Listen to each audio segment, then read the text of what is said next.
Okay, welcome to the Sand Report. Now, Natalie, last time we spoke to you, you'd won your first game at the St Kilda Beach. How did that all go? Well, it was a great weekend for us. We ended up winning the whole tournament again, so it's 2 from 2, and the weather was picture perfect at St Kilda Beach on the Friday and Saturday, but something went wrong on Sunday. The weather turned, and it was cyclonic. The ball was very, very difficult to chase around in the wind, but Tamsin and I managed to get on top of our opposition to win pretty comfortably in the end and take out our second national title, so we were very happy. So another gold medal.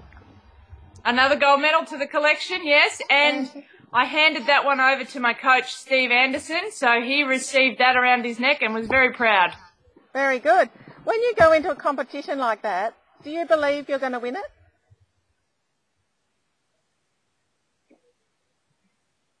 Can you hear me?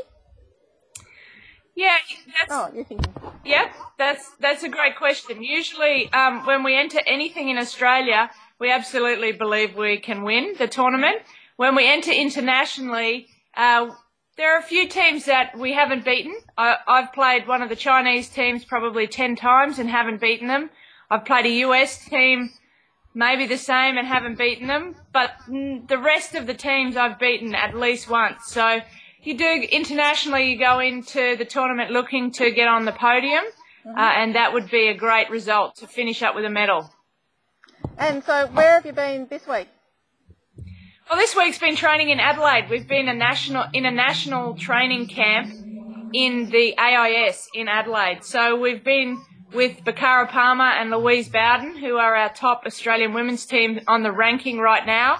We're yet to have played them on the National Beach Volleyball Series because they've had a few injuries. But we trained with them all week and had a great tussle backwards and forwards on the training court in Adelaide. So we had to go to Adelaide for a few reasons to be part of the national team that next week heads to New Zealand. So we had to check in and make sure we got our uniform and have a few physio screenings and make sure everybody's on the same page.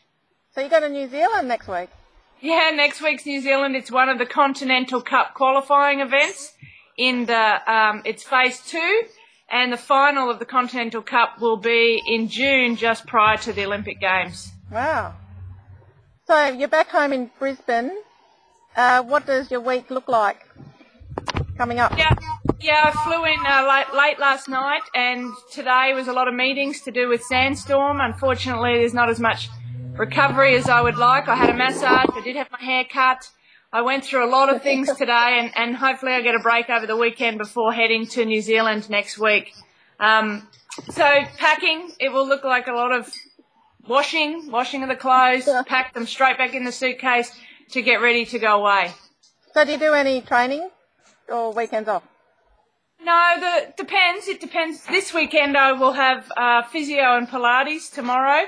So I have a little Pilates session to make sure that all of the core muscles and my shoulders and knees are strong going into New Zealand. But it depends on the loads. Usually we try and get the weekends off for at least 1.5 days over the weekend. And so Tamsin, is her whole family coming with you, or? No, when Tamsin plays internationally, she doesn't take her child Ali or the husband Al, so they stay at home. Tamsin's mum sometimes helps out looking after Ali. So she finds it quite difficult to leave the family home and to leave her child emotionally, but she knows she's doing it for all the right reasons to get out there and to win another Olympic medal. But it is tough, and they Skype a lot. She talks to them every day, and Ali is very, very cute on the Skype. So you're going to Auckland?